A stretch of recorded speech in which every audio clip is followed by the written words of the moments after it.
Have you ever lived a lie? What kind of impact did it make on you and on the lives of others around you?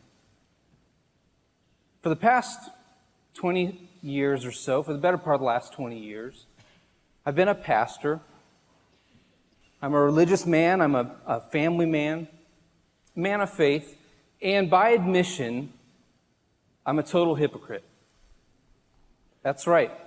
I've preached at people for years, trying to get them to follow a strict set of rules that I wasn't even willing to abide by.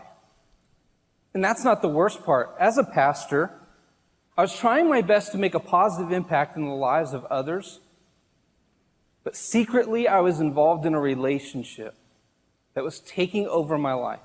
It was leaving me wounded and depressed, unable to even manage the relationships that mattered to me.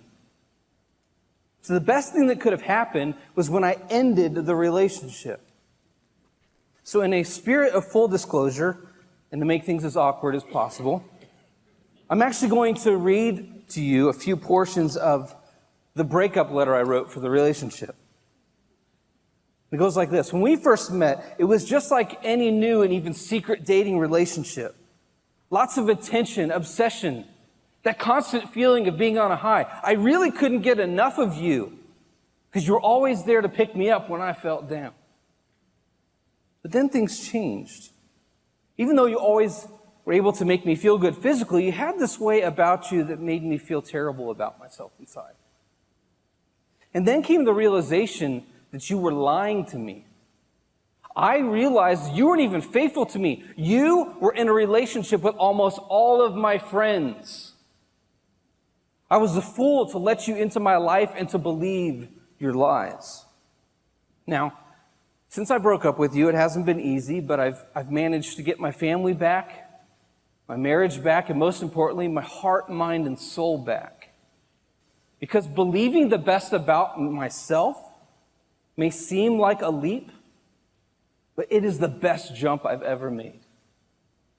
So now, I'm inspired and I'm on a mission to keep as many people as I can from being hurt by you. And I'm not going to spare your feelings and say something like, oh, don't worry, it's not you, it's me. Because, dear pornography, I'm glad things are over between us. Stop trying to contact me. Because remember, it's not me, it's you. I was able to write that letter because I had an eye-opening moment just a few weeks before, on the verge of losing another job. The church leader sat me down and he said, Jason, I really believe in you, but I believe that there's something broken inside of you that you can't see. So instead of being another church that just casts you aside, we're actually going to hire you a life coach to figure out what's really going on inside. So in the course of the conversations with my life coach, Gary, my struggle with pornography became the major topic of discussion. And when I revealed this struggle to Gary, he says, you know what? Thanks for being vulnerable. I appreciate that. Now, the next step for you is to go back to that church leader, and I want you to share with him what you just shared with me.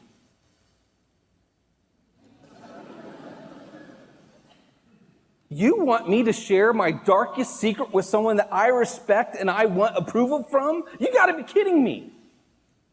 Well, I took the leap, and it didn't work out the way I wanted to.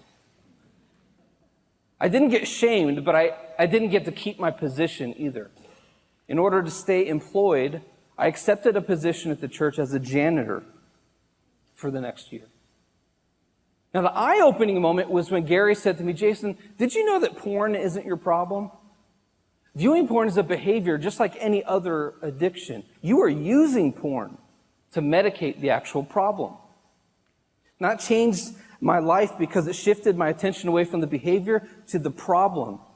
And what was the problem? For me and almost every other addict, it's this: the need for approval. I mean, who doesn't want approval, right?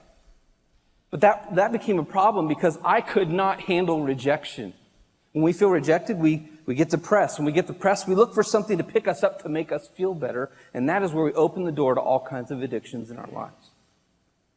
My addiction of choice happened to be pornography, just like 71% of men and 38% of women today.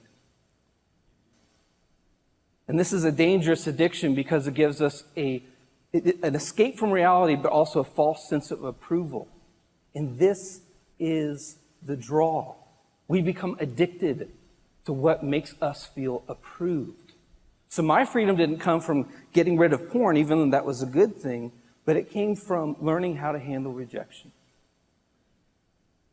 I learned that instead of letting rejection shape me, I can learn from it and not become depressed and have that need to feel approved. You see, how we handle rejection is the key, and that is always within our own control.